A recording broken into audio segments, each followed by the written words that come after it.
Polytechnique massacre as if it happened yesterday. We feel as sad and as ashamed as we did 25 years ago to know that such a tragedy could happen in Quebec. And that is why, Mr. Speaker, all Quebecers defend equality between men and women. And that is also why Quebecers are in favor of gun control measures. Let us act together so that we never see another tragedy like that of December 6, 1989. No more Polytechniques. Thank you, Mr. Speaker. The Honourable Member for Davenport. Tonight, Casados Açores of Ontario will host a very special visit from His Excellency Dr. Vasco Cordeiro, President of the Government of Azores in Portugal. Now, the majority of Canada's 400,000 Luso-Canadians come from the 9 beautiful islands that make up the Azores, and the visit of Dr. Cordeiro gives us an opportunity to reflect on this remarkable community. Consider that what started as a small group of Portuguese workers who first arrived here in the early 50s has blossomed into one of Canada's most influential communities, contributing greatly to Toronto's reputation as a global city and sowing the seeds for the current generation of Luso-Canadians who are leaders in every single facet of Canadian society. Portuguese influence in Canada dates back to the 16th century. In fact, Labrador was named after the Portuguese explorer Lavrador.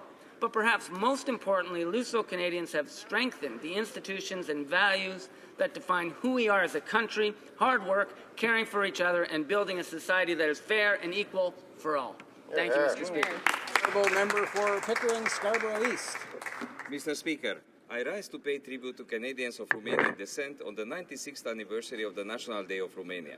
In December 1989, many Romanians had the courage to fight for freedom, and more than 1,000 of them paid with their lives. Their sacrifice made possible today's Romania, now an European Union and a NATO member, with an unwavering commitment to democracy, respect for human rights and the rule of law. This year, the anniversary has a particular significance, since it coincides with 95 years of diplomatic relations between Canada and Romania, 25 years from the fall of communism, and 10 years since the membership in NATO. Romania was able not only to strengthen its security, but also to contribute to a cooperative endeavour aiming to secure the entire Euro-Atlantic region in a challenging security landscape. I invite all honourable members to join me in congratulating Romania for 96 years of national unity and 25 years of democracy and progress. God bless Canada and Romania. The Honourable Member for Sydney, Victoria. Mr. Speaker, on Saturday, November 29th, fire destroyed St. Mary's Polish Parish in Whitney Pier. A strong, proud, and resilient community in my riding, St. Mary's was the only Polish parish church in Atlantic Canada. It was built by Polish immigrants who came to Sydney to work in a new steel plant. Just last year, St. Mary's celebrated its 100th anniversary, 100 years of providing spiritual guidance and support, not only to the community of Whitney Pier, but all over Cape Breton. This past summer, I had the opportunity to attend a fundraiser at their community hall for a roof, and I seen firsthand the spirit and success of that community. Parish Council President Tom Urbaniak stated, "There is a resilience in the spirit of the Polish Cape Bretoners and the spirit of the larger community." Mr. Speaker, I rise today to recognize St. Mary's and its parishioners for their spirit and faith, which is very much alive as they persevere during this very difficult time. The Honourable Member for Elgin, Middlesex, London. Mr. Speaker, last week the Elgin Military Museum, including the HMCS Ojibwa from my riding, was named the recipient of the Canadian Tourism Awards Brewster Travel Innovator of the Year. I was honoured to attend the award ceremony and join Ian Raven from my constituency on stage as he accepted this prestigious award. The HMCS Ojibwa is a retired Cold War submarine that, with the help of our government and through the hard work of many, was brought to Port Burwell, Ontario. Since June 2013, the Ojibwa has welcomed close to 50,000 visitors. Mr. Speaker, I'm proud, along with my colleagues, the Minister of Justice and the Minister of FedDev for Ontario, to have been a part of bringing HMCS Ojibwa to the riding, and invite all of you to ensure that you stop by to see this incredible museum full of naval history next time your travels bring you to the great riding of Elgin, Middlesex, London. Honourable Member for Vancouver South. Mr. Speaker, I'd like to congratulate the Honourable Minister of Finance under the leadership of our Prime Minister on his agreement with the People's Republic of China on a set of measures to support the increased use of the renminbi, which is the Chinese dollar. in trade, commerce, and investment between our two countries. As Canada's second largest trading partner, trade between our two countries totals $73 billion. With North America's first offshore R&B centre established in Canada, this agreement will facilitate the stable and healthy development of the R&B market in Canada, which facilitates direct trade between Canada and China without having to first convert to the US dollar, saving 6% on every single transaction. As part of this agreement, Chinese regulators will grant an initial 50 billion yuan quota of investment to the Canadian financial institutions under the RMB Qualified Foreign Institutional Investor Program. As the first country in the Americas to have the RMB Clearing Bank designated in its jurisdiction, I'm proud to be a member of this government that is doing its part in accelerating trade and investment flows between Canada and China. Thank you, Mr. Speaker. Quebec. Honourable Member for Quebec. Mr. Speaker, Quebec has lost a great man with the sad passing of Mr. André Laurent. From Quebec City, Mr. Laurent was a tireless defender of consumers' rights. His actions led notably to the creation of Family Economy Cooperative Associations, the Consumer Protection Act, and legal aid. Mr. Laurent understood long ago that we have to deal with debt and poverty, as well as helping families faced with a crisis.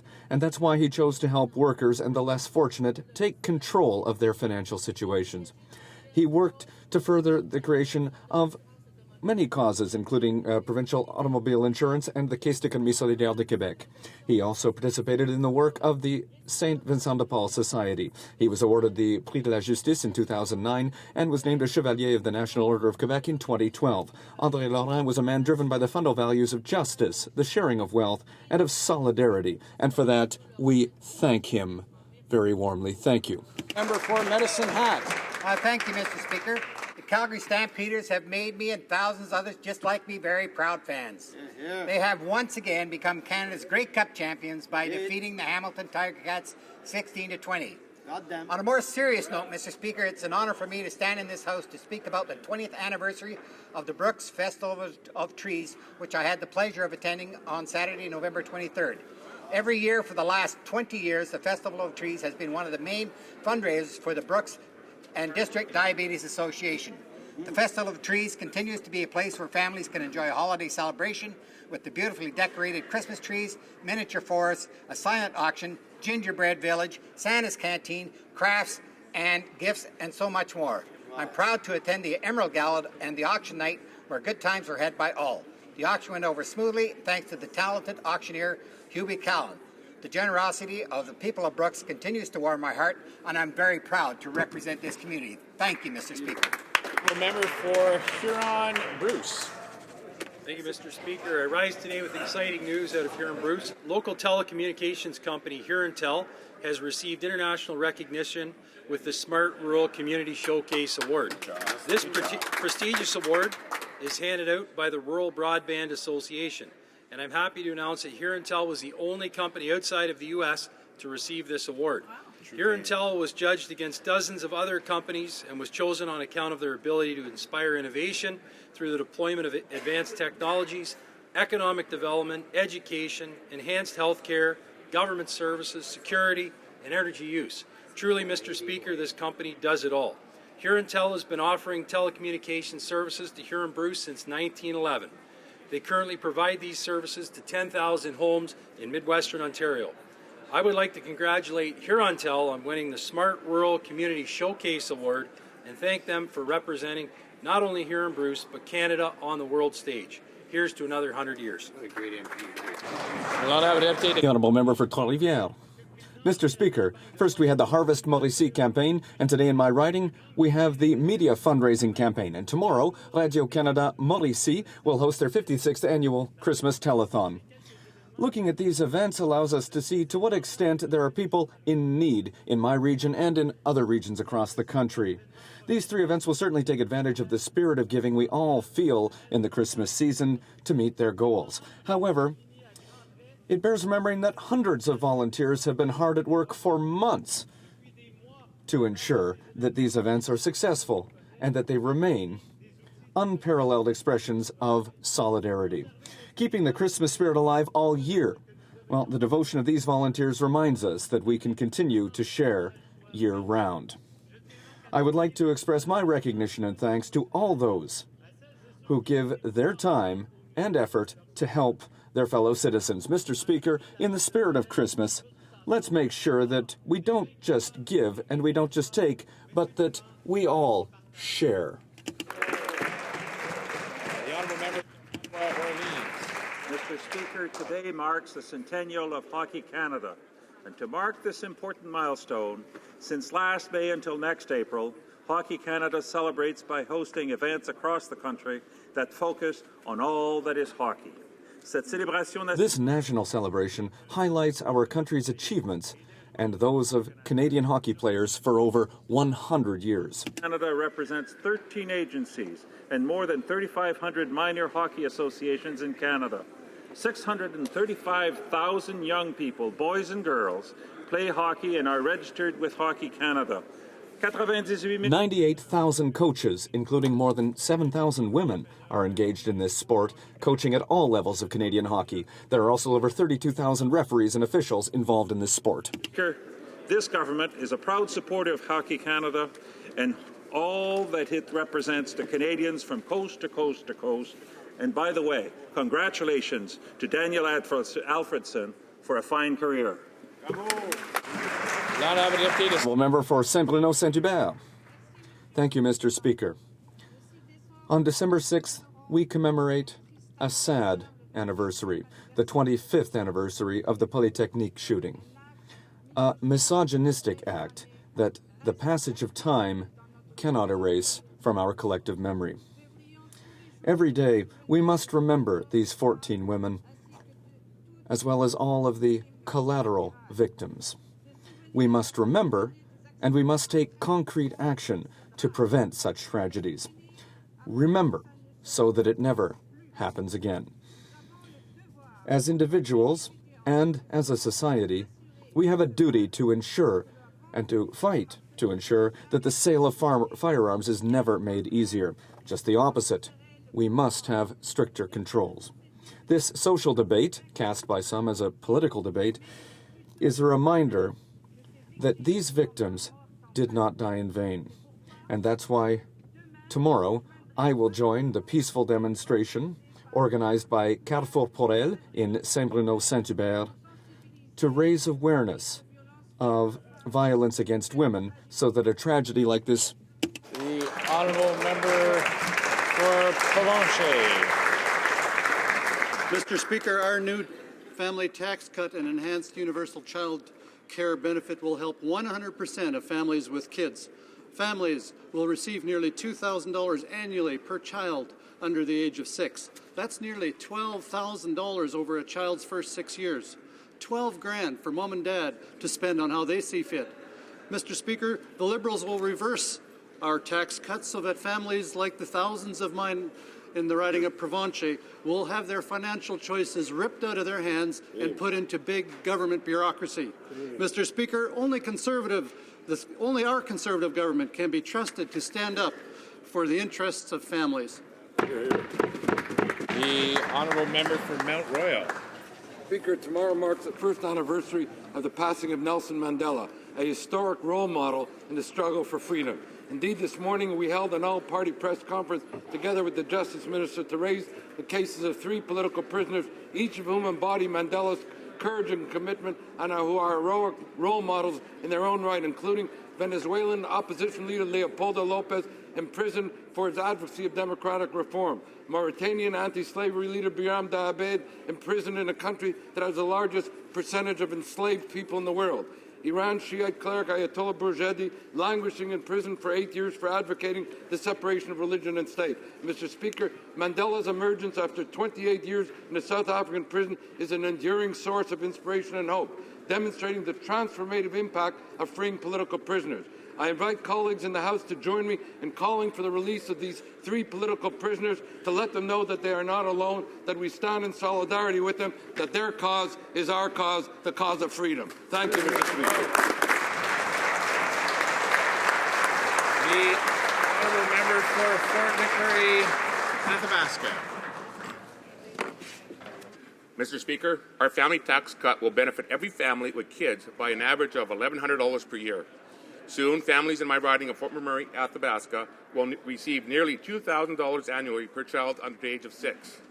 When you add it up, use an example of a family who has 5 children, they will receive nearly $60,000 by the time each of the children turns 6 years old. But the Liberal leader announced he wants to take that money away from families. Mr. Speaker, we will never let this happen. For Toronto, Danforth. Mr. Speaker, I'm grateful for the support last night of Green Party MPs and independents such as the member for St. Albert for the NDP proposal on mixed proportional representation. We also received the support of 16 members of the Liberal caucus, and I thank them too. I know there are many Liberal supporters across the country who support real electoral reform, but it seems they still cannot count on the support of their leader. The member of Papineau has made his dislike of proportional representation known on several occasions. During the Liberal leadership race, he told a number of people attending to explaining why he didn't support proportional representation, even though a substantial majority of Canadians do. Mischaracterizing PR, he said, quote, "Too many people don't understand the polarization and the micro-issues that come through proportional representation." Mr. Speaker, it's not Canadians who are wrong in their support for proportional representation. It's the leader of the Liberal Party who is wrong in his support for the continuation of winner-take-all politics. The honourable member for Prince Albert. Mr. Speaker, since introducing our family tax cut, an average of $1,100 in savings will be put back into the pockets of every Canadian family with children. The new family tax gives the majority of benefits to low and middle income families. A single mother with 2 kids earning $30,000 would benefit by $1,500 a year. We want families like the Davies, the Crawfords, the Hughes to be the benefit and prosperous, not government. Our plan helps 100% of the families with kids, but the NDP plan only helps 10%. Mr. Speaker, only our Conservative government can be trusted to stand up for Canadian families. Oral questions. Questions orales. The honourable member for Burnaby, New Westminster. 1,000 professionals whose job it is to help our veterans have lost their jobs. 1 employee out of 4, and 9 regional offices have closed. And the Prime Minister claims that these people are only bureaucrats. What contempt, both for our public servants and for our veterans who are not receiving the necessary services.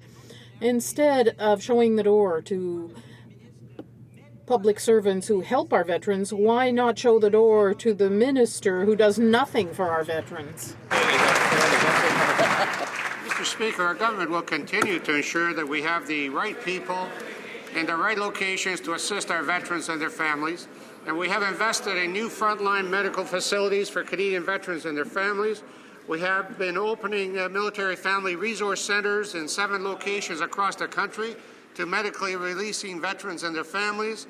And we, Mr. Speaker, will continue to make improvements while the opposition opposes all these measures. The honourable member for Burnaby, New Westminster. We in the NDP are fighting for the veterans while the Conservatives are fighting against them, even before the courts, Mr. Speaker.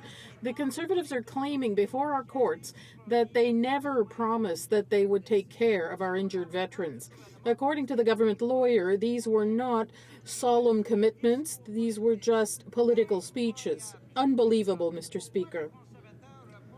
Why are the Conservatives blaming the veterans for having believed their promises? Mr. Speaker, the irony of all of this, I can rhyme off a litany of issues that the party opposite has not supported, all of which have gone to help support our veterans in programs and services for them and their families. And it's most unfair at this point in time for any of us to comment on a case now before the courts. The honourable member for Burnaby, New Westminster. Well, the irony, Mr. Speaker, is that veterans will never believe Conservative promises again. Never again. Because Canadians expect some contrition and shame from this minister. The caseworkers who were fired by the minister were frontline workers helping veterans. This Conservative government has closed 9 regional offices, has fired 1,000 people who help veterans. They even took out of veterans' hands $1 billion authorized by Parliament for veterans' needs. Now, when will this Conservative decade of darkness for veterans end? When will they start helping veterans instead of hurting veterans?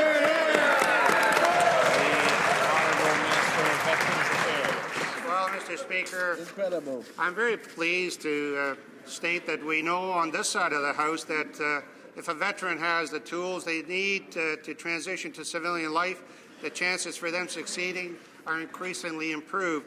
And that's why our government has invested into new research to design more effective treatments for Canadian veterans. And we are partnering with mental health organizations, the Mental Health Commission, and many others to enable us to provide the kinds of services and support that our veterans and their families need, and we are committed to provide while they vote against all these. The honourable member for Nanaimo, Cowichan. Mr. Speaker, a nation-to-nation relationship with First Nations means respect and dialogue. But what we have seen so far from the Conservatives is only more of the same confrontational approach. Too many communities have had to resort to courts to get their voices heard and their rights respected. Recently, 4 First Nations from Treaty 8 filed a judicial review to the federal court against the federal government on Site C. When will the government learn to respect and work in collaboration with First Nations? The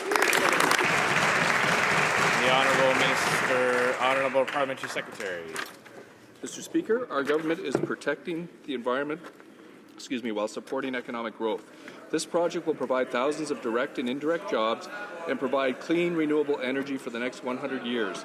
All of the possible ways to generate energy, this project would have the lowest level of greenhouse gas emissions. The project underwent a thorough independent review and extensive consultations with the public and Aboriginal groups. I'm amazed to see the member opposite oppose this project. Maybe this is because they'd rather see a job-killing carbon tax. The honourable member for Nanaimo, Cowichan. Well, Mr. Speaker, and the First Nations that I cited are not alone. The Peace Valley Landowners Association and First Nations in Alberta have also recently joined the fight on Site C.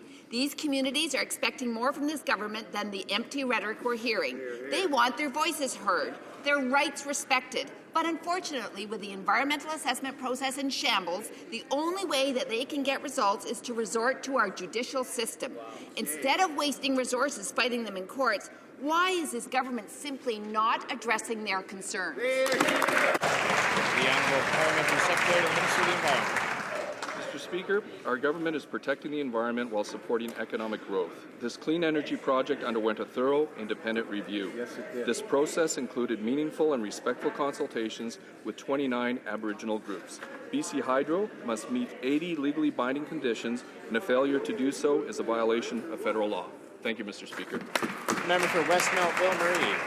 Mr. Speaker, the Conservatives have slashed the funding and staff that ensures the maintenance of the graves of our Canadian heroes.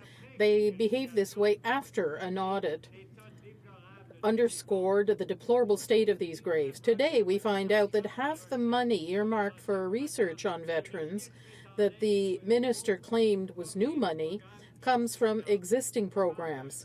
We're talking about a very, very meager amount of money. How many more reasons does the Prime Minister need to fire his incompetent minister? The Honourable Minister of Veterans Affairs.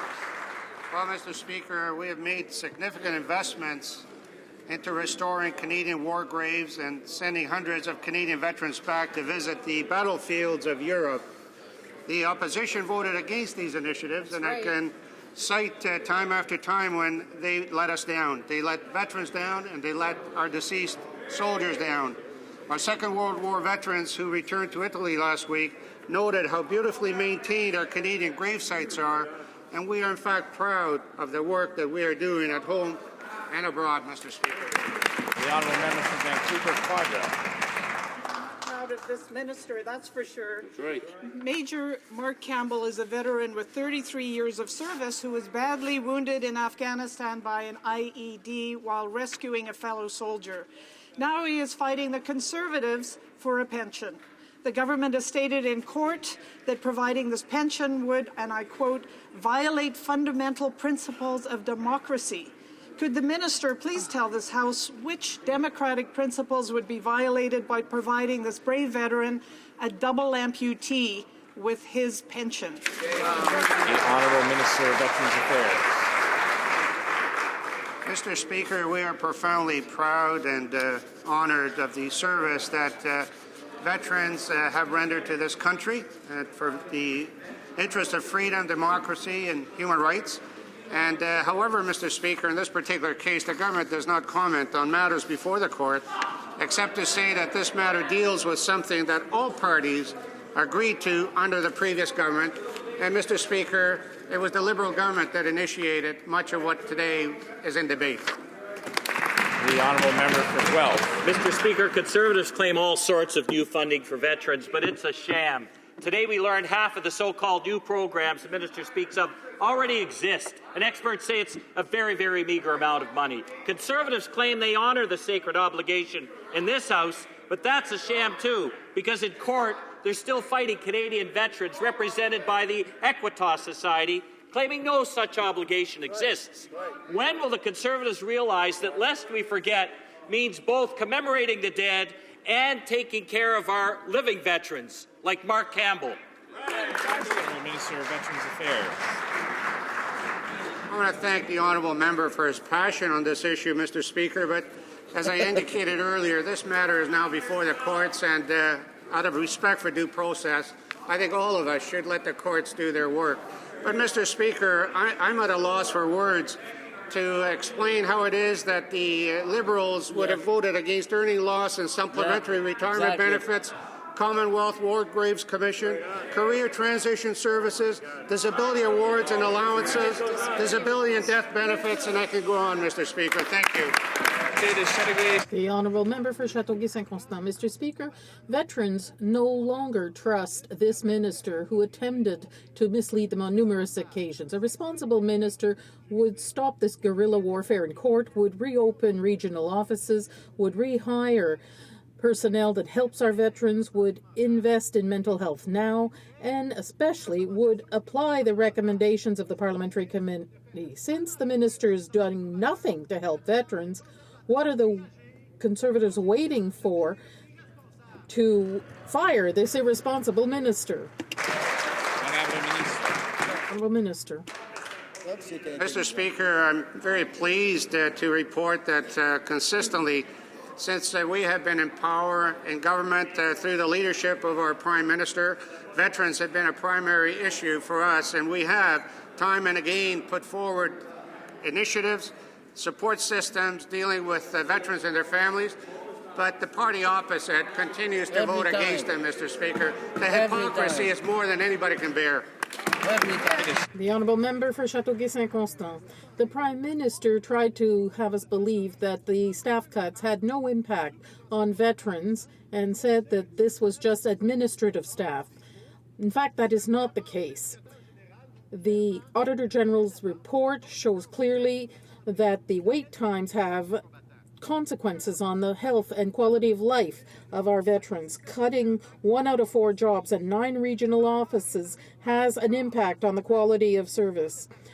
Parliament had set aside $1 billion for these services. Why wasn't the money spent? Mr. Speaker, in our continued effort to improve veterans' benefits and programs, I recommended that the Auditor General should review our mental health program, and I fully accept his recommendations and no doubt are grateful for them. The Auditor General found that Veterans Affairs spends $500 million each year, and with that on mental health strategy and also with valuable mental health supports. Mr. Speaker, while we have already taken action to improve the service delivery, we will in fact continue to follow the Auditor General's recommendations, which, by the way, also strokes some very positive things in his report. The Honourable Member for London Fanshawe. Well, Mr. Speaker, the Conservatives are failing veterans right across the board. But they stand in this House and dismiss the crisis that they created when they gutted departments and fired the staff who help veterans access the services they so desperately need. 9 regional offices are now closed. 1 in 4 employees have been fired. And this Prime Minister has the audacity to call people helping injured soldiers in those regional offices backroom bureaucrats. Instead of making excuses for this failed minister, will the Prime Minister finally just show him the door? The Honourable Minister of Veterans Affairs. You know, Mr. Speaker, all I can say is that we have on this side of the House consistently been improving the quality of life support systems and assistance to veterans and their families. Absolutely. It's very difficult for me to understand, though, how the NDP would vote against disability and death compensation, how they would vote against the Veterans Ombudsman, how they would vote against Commonwealth War Graves Commission, how they would vote against earning loss and supplementary benefits, and also, Mr. Speaker, how they would vote against children and deceased veterans' education assistance. I don't get it. Shame on them. London Fanshawe. Well, Mr. Speaker, too little, too late. These Conservatives peddle their weak and petty excuses in this place, but the truth is that they're going to court to fight disabled veterans injured in Afghanistan. While lying in a hospital bed, Major Mark Campbell, who lost both his legs above the knee in a Taliban ambush, found out that this government has stripped him of his military pension. He's one of 7 veterans who have gone to court to gain access to compensation that was promised. Why is this government going to court to break those promises and the hearts of our veterans? The Honourable Minister of Veterans Affairs. Well, you know, Mr. Speaker, it's very difficult to get through to people who aren't listening. My response.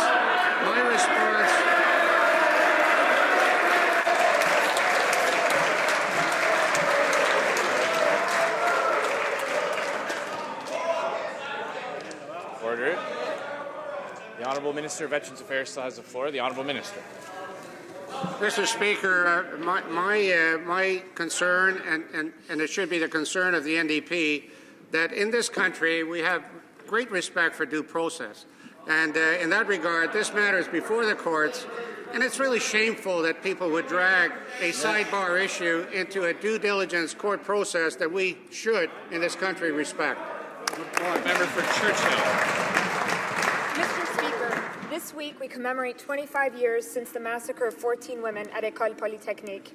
And as we think of these women, their families, and the countless others who have been victims of violence across our country, we also need to take action. Today, half of women in Canada experience violence at least once in their lifetime. And while violent crime goes down in our country, sexual violence rates remain stagnant. The reality is stark. Canadian women deserve action from their federal government. Will this government work with us and support my motion for a national action plan to end violence against women today? The Honourable Minister of Justice. Mr. Speaker, I thank the honourable member for her very poignant question, and certainly this week our hearts and thoughts and minds are with the families of those affected on that terrible day 25 years ago. And Mr. Speaker, our government has made it a major priority to partner actively with many across the country to address the effects of violence against women and girls. Among the many initiatives we participated in, the 16 Days of Activism Against Gender Violence released an action plan to address family violence and violent crimes against Aboriginal women and girls, introduced the Zero Tolerance for Barbaric Cultural Practices, other legislative initiatives aimed specifically to hold violent offenders accountable. Member for Churchill. Mr. Speaker, initiatives are not enough, and they certainly didn't save the life of Zara Abdillah, who was murdered along with her 2 children a few days ago in Toronto. It's a heart-wrenching case of the way the system has failed Canadian women. No access to housing, no access to legal aid, nowhere to go. That is what happened to Mrs. Abdillah. The question is, will this government commit to action, a national action plan to end violence against women, for women like Zara and other women across our country? The Honourable Minister of Police Status and Mr. Speaker, let me be very clear. On this side side of the House, we actually have taken action. So whether it be the Safe Communities Act, whether it be our new bill looking at zero tolerance for barbaric practices, or whether it be what we've done to make sure that victims are supported with the Victims' Bill of Rights. We on this side of the House actually listen to women, we've listened to them across the country, and we've acted, unlike the opposition who continue to have a lot of rhetoric but do nothing to actually support those victims of crime. The Honourable Member for Argenteuil-Papineau-Mirabel. Mr. Speaker, the situation of Aboriginal women is alarming. In the past 30 years, over 1,200 Aboriginal women have been murdered or have disappeared. Every year, 36 women or girls never come home. Aboriginal communities, the international community, the UN, everyone is demanding a national inquiry. When will the government finally join that movement? The Honourable Minister. Speaker, our government has been acting with respect to this. In fact, on September the 15th, we moved forward with an action plan. I guess what I find the most unfortunate is that the opposition want to focus on being bogged down with a bunch of individuals that are lawyers to make sure that we can just talk about this issue. Let's be very serious.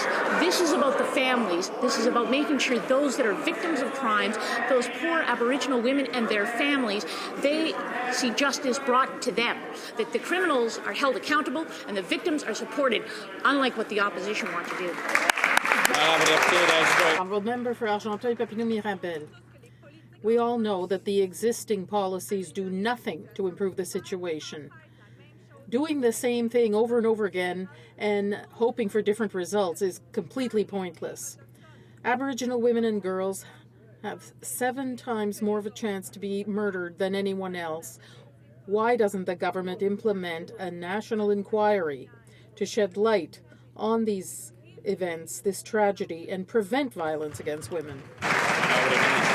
Honourable Minister. Mr. Speaker, as I've said in this House many times, having gone out and met with families, spoken to them, what they want is action. So whether it be Bernadette Smith, who lost her sister, who has not been able to find her sister since 2007, or numerous other families, they want action now. They don't want an inquiry, a lot of people talking. They want action, and that's what our government's moved forward for and move forward on September the 15th of this year. Mr.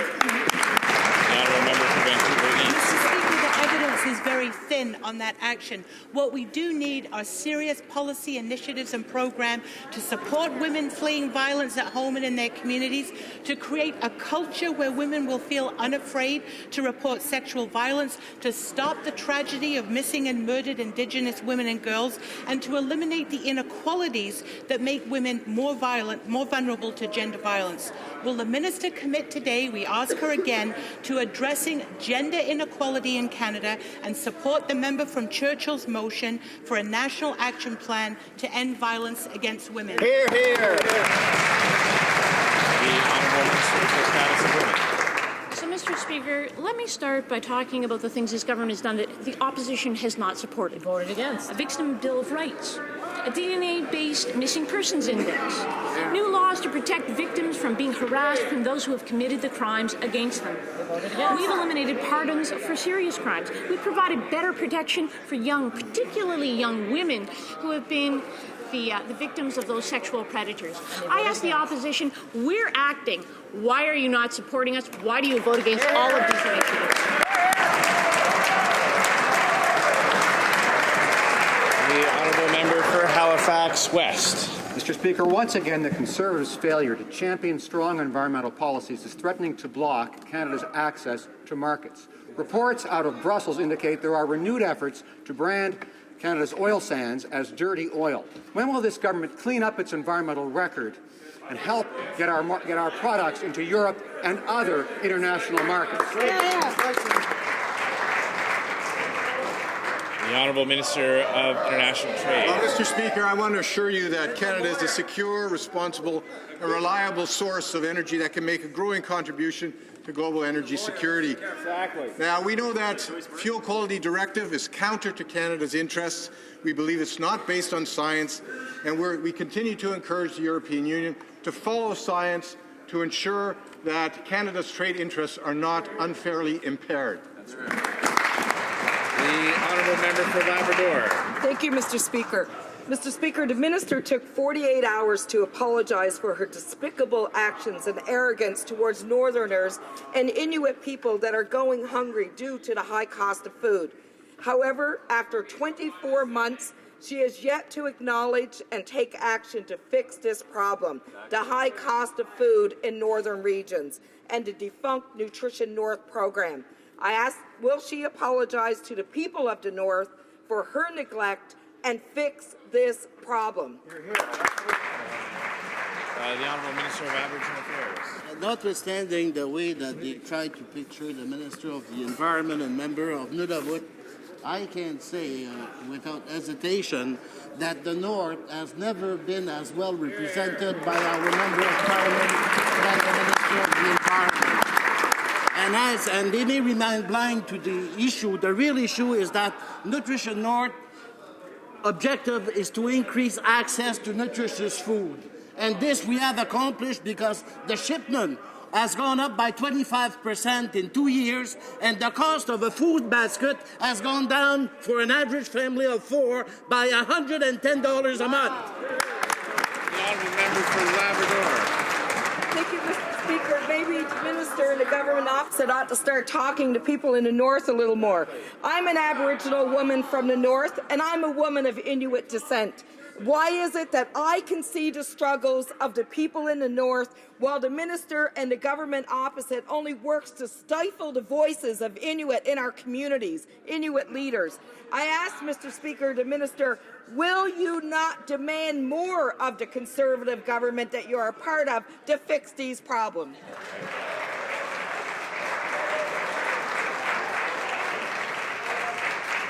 I will remind the honourable member to address her comments through the chair, not directly at her. No, but even when you say through the speaker and then use the second person, it still amounts to the same thing, so I'll ask her to avoid doing that. The Honourable Minister of Aboriginal Affairs. This sometimes I have a hard time understanding, Mr. Speaker. And what I want to say unequivocally is that unlike previous Liberal government, this government has made long-term prosperity in the North a priority. I mean, whether it is economic development, social development, the research station, no government in the history of Canada has done more for the North, and we need more members like the Nunavut member.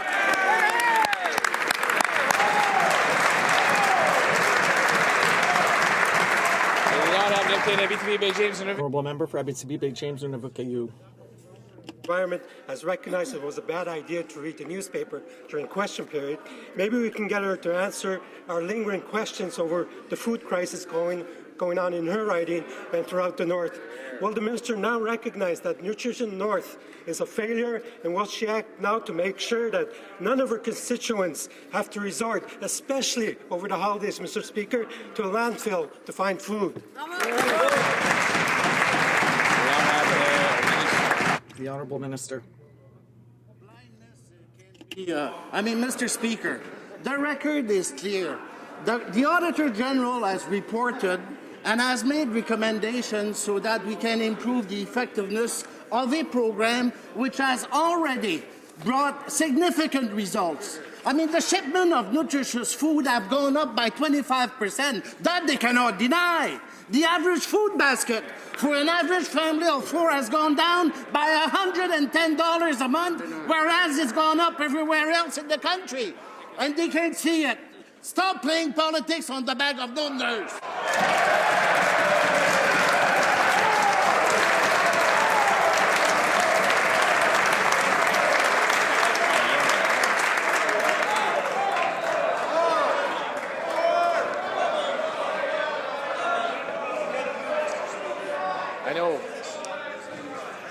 I know the Honourable Minister of Aboriginal Affairs will remember not to address comments directly at his colleagues, but through the chair. Not have an update. The Honourable Member for Abitibi Bay James Nunavut KU. Mr. Speaker, when you've got a grocery basket that's down $100 when it costs thousands of dollars, well, that's not really that much. In the riding of the Minister of Environment, there are dozens of residents who are reduced to scrounging through the landfill to find food because of the Conservatives' inability, Mr. Speaker, to set up a program to reduce the cost of food. And those people who have denounced the situation are now being threatened with legal action, Mr. Speaker, by their own member. Will the minister also apologize for these government's failures and her attempts at intimidation? Honourable Minister of Aboriginal Affairs. Mr. Speaker, in English or French, it's always the same tune.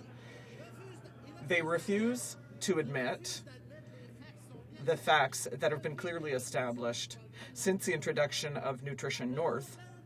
The amount of healthy food that has been shipped to the North has increased by close to 25%. And the cost of a food basket for a family, an average family of 4, has gone down by $110 per month. Now, I know for a unionist in a white-collar unionist, I know that doesn't mean much, but we think it's a success. Honourable Member for La Pointe de l'Île. Well, there's one thing that they can't deny is that since they've come to power, partisan appointments have soared. Yesterday, the Minister of Agriculture appointed Sylvie Cloutier to Farm Credit Canada. Now, it's hard to find a stronger Conservative supporter than she is. This former assistant of Minister Robert de Cotteret organized election campaigns of Jean Lambert, a two-time Conservative candidate.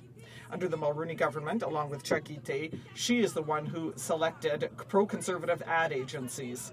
Instead of looking after his Conservative cronies, could the minister look after our farmers instead? The Honourable Minister of Agriculture. Well, Mr. Speaker, of course, all of these candidates go through a rigorous hiring process. They're hired on merit by the board. They're hired by the board of FCC. They fit in. They bring skills to that board that, of course, serve farmers. I went through a list for one of our colleagues yesterday of how much better farmers are doing under this Conservative government, and, of course, they voted against every one of those initiatives. Of course, the member from Winnipeg would be the Grinch at Christmas time. Take away marketing freedom. We won't allow that to happen, Mr. Speaker.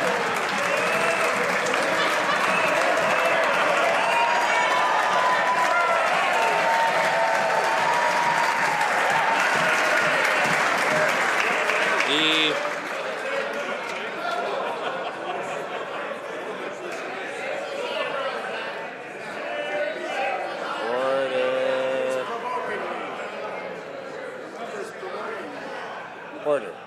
The honourable member for Winnipeg Centre now has the floor. Thank you, Mr. Speaker. I can't believe the minister. His ideological crusade is wreaking havoc across the prairies. The grain bins are still bursting at the seams. The quality control system has collapsed. And yet, what's the minister's priority? It seems to be finding a cushy. Hey, I can't hardly hear myself.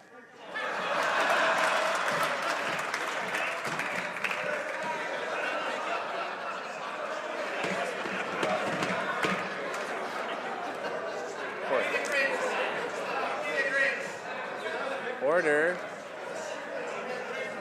Order. Members of the government will have the opportunity to respond to the question when the member for Winnipeg Centre has finished asking. So I'll ask them to come to order so he can finish. He has about 16 seconds left to conclude his question. Them's the rules. No, his priority seems to be finding a cushy patronage job for none other than Sylvie Cloutier, a well-known Conservative organizer whose previous claim to fame was helping the notorious Chuck Ite, of all people, finding the right ads to suit Conservative needs. Would the minister start spending a little more time cleaning up the mess he's created on the prairies and a little less time trying to find cushy patronage jobs for well-connected...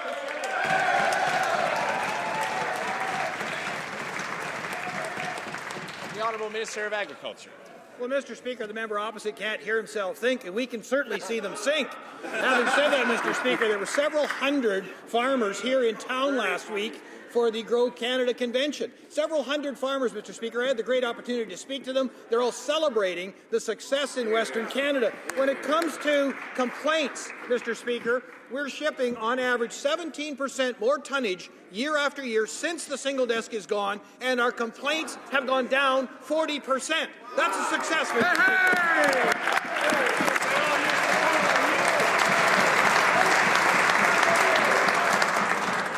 The The honourable member for Calgary Centre. Mr. Speaker, the events of last October starkly showed us that ISIL is a real and present threat to Canada. And they also spurred us to resolve to tackle this threat, and I'm very proud of our government for rising to this challenge. Yesterday, the RCMP in Montreal announced that they have charged a man for robbery at the direction of or for the benefit of a terrorist group, and allegedly he was going to travel abroad to conduct terrorist activities. Will the Parliamentary Secretary for the Minister of Public Safety please inform this House about this dangerous situation? Secretary of the Minister of Public Safety. Thank you. I'd like to thank the member from Calgary Centre for that question. Mr. Speaker, yesterday an individual in Montreal was charged with offences brought in under the Combating Terrorism Act. While I cannot comment on the matter that is currently before the courts, I would like to thank law enforcement for their efforts to keep Canadians safe. Mr. Speaker, this arrest clearly demonstrates that our approach is effective. I would encourage all members of this House to support our efforts to give national security agencies the tools that they need. Mr. Speaker, for over a decade, the Canadian Institute of Health Research provided a strong voice and a much-needed source of funding for Aboriginal research. But the Conservatives have slashed funding, terminated successful programs, and eliminated the advisory board. As if the Conservatives weren't already doing enough to show how little they care for Aboriginal communities. Now, will the Conservatives reinstate a strong role for these institutes? Parliamentary Secretary. Changes made by the Canadian Institutes of Health Research's Board of Governance were made independently. These changes will allow for additional support of researchers as they leverage new dollars.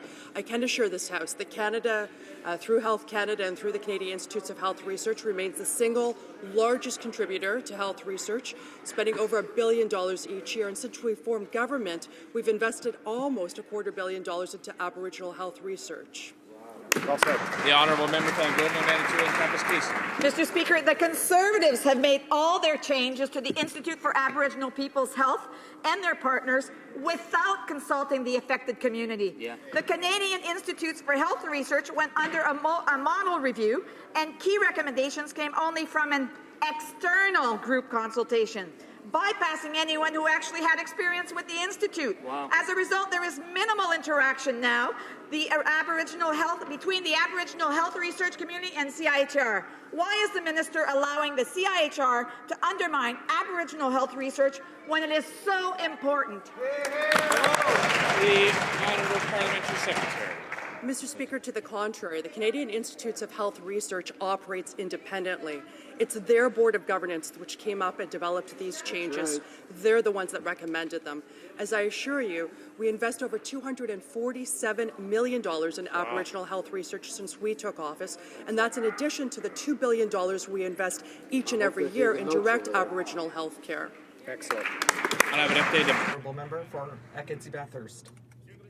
Mr. Speaker, the Federation of Francophone and Acadian Communities is calling for the creation of an independent commission on the future of Radio-Canada CBC and a moratorium on cuts. For many Francophone communities outside Quebec, the gutting of our public broadcaster means that their reality will no longer be talked about. Will the government listen to the FCFA and create an independent commission to gauge the impact of cuts to Radio-Canada on official language minority communities? The Honourable Minister. Thank you, Mr. Speaker.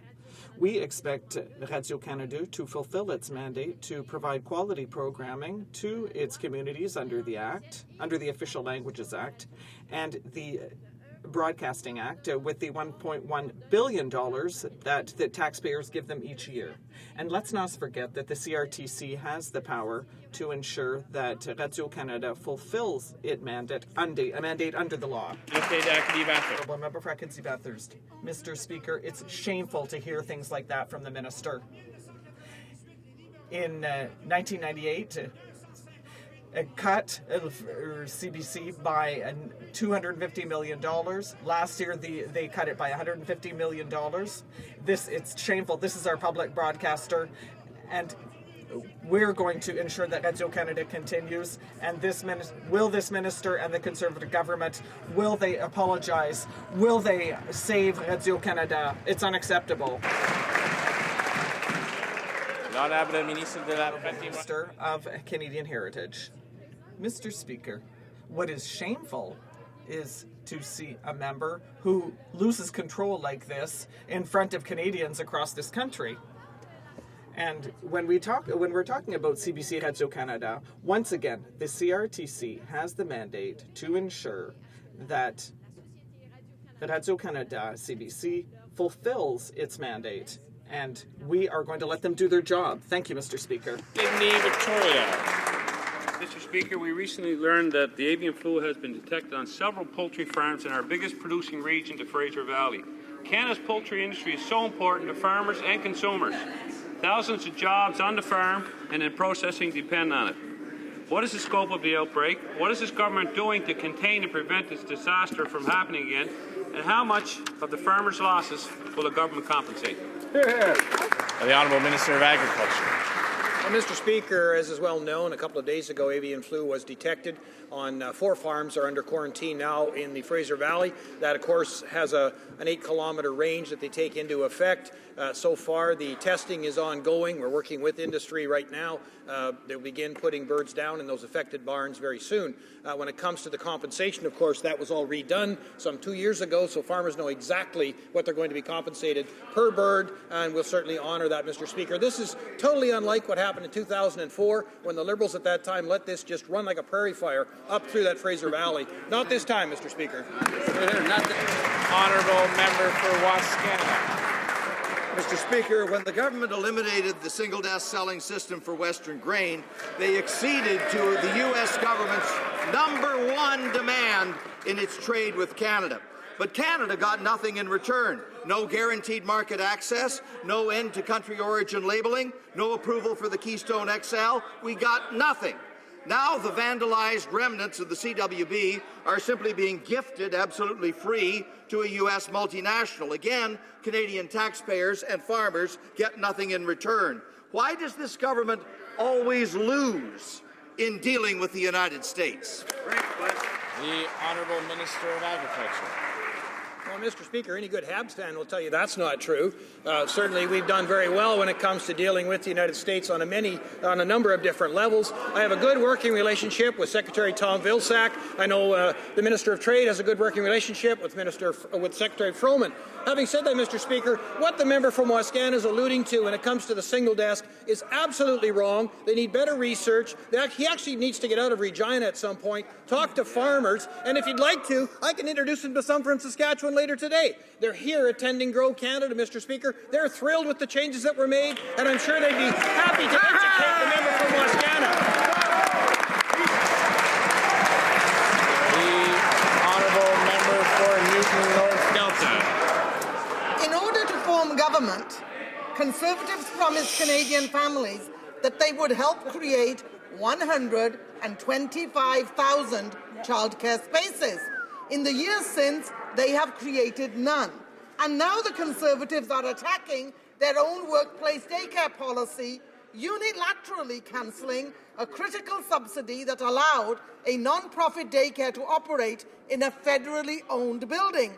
Why have the Conservatives abandoned families that need access to affordable childcare? Minister of Employment.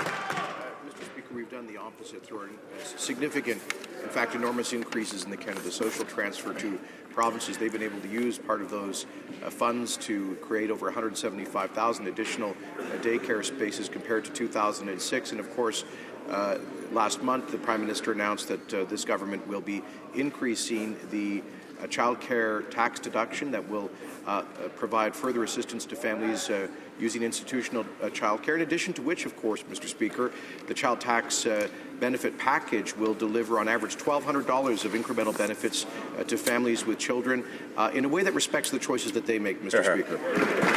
Member for Ottawa Central. Well, Mr. Speaker, if the Conservatives aren't going to build the 125 spaces they promised, they could at least stop shutting them down. Last week, Ottawa lost Tupper Tots, a non-profit daycare, because the government killed the federal workplace daycare policy.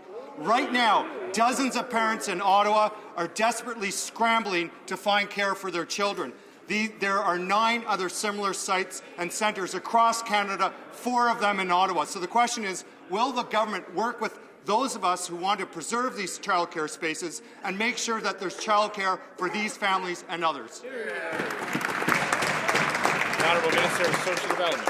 Again, Mr. Speaker, I'm not familiar with the precise subsidy to which he is referring. I can tell him, however, that the government is increasing the child care tax deduction, which will assist parents who pay for institutional child care. And, of course, we've announced billions of dollars in additional support for families with kids, including through the child tax benefit. And altogether, these benefits will amount to about $1,200 in incremental support for the average family with preschool children.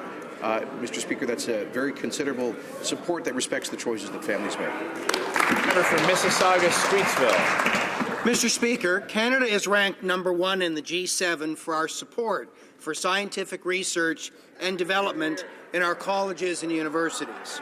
Science powers commerce, creates jobs, and improves the quality of life for all Canadians. Can the Minister of Industry please update the House on the exciting announcement the Prime Minister made in Markham earlier today? The Honourable Minister of Industry.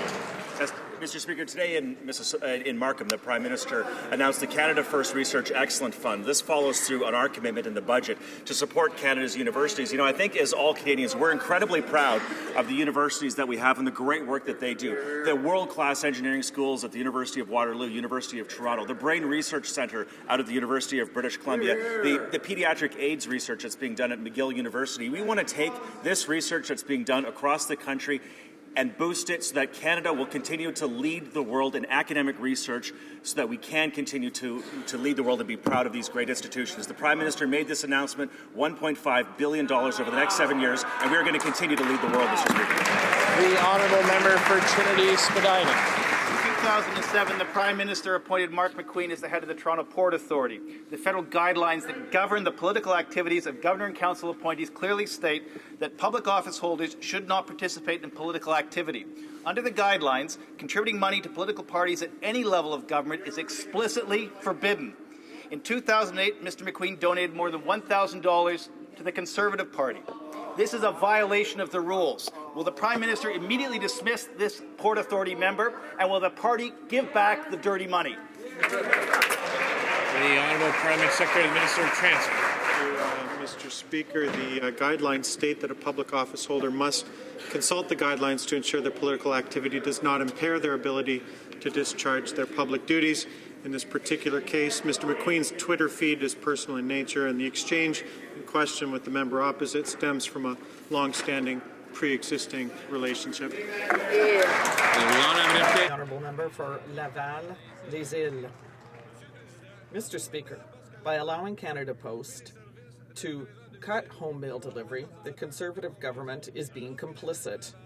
The City of Laval is trying to adapt its services to the needs of an aging population, but Canada Post and the Conservatives are complicating the lives of seniors.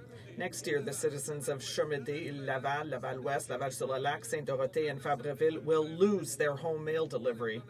Why is the government gutting our public services? Honourable Parliamentary Secretary.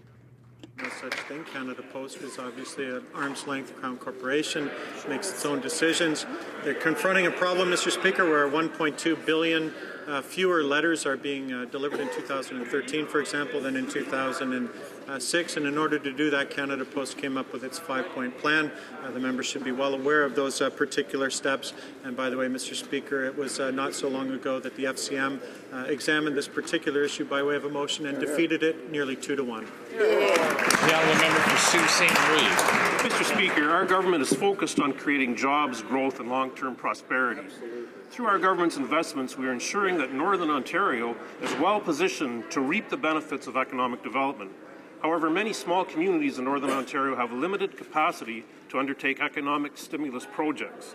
can the President of the Treasury Board share with this House what our government is doing to create jobs in Northern Ontario communities of all sizes? The Honourable President of the Treasury Board. Well, first of all, Mr. Speaker, I want to commend the Honourable Member for Sault Ste. Marie for the great job he's doing representing his constituents, representing the values and interests of Northern Ontario, and I share with him in that capacity as well. And in fact, the Honourable Member for Kenora, the Minister responsible for Fednor, is in Sudbury as we speak, making another announcement for community investment, for jobs and opportunity in Northern Ontario. That's what we do, Mr. Speaker. We're there for communities, while the other side is trying to find up new ways to create a new long-gone registry for to go after law-abiding duck hunters and farmers. We're looking after the real interests of Northern Ontarians, and will continue to do so.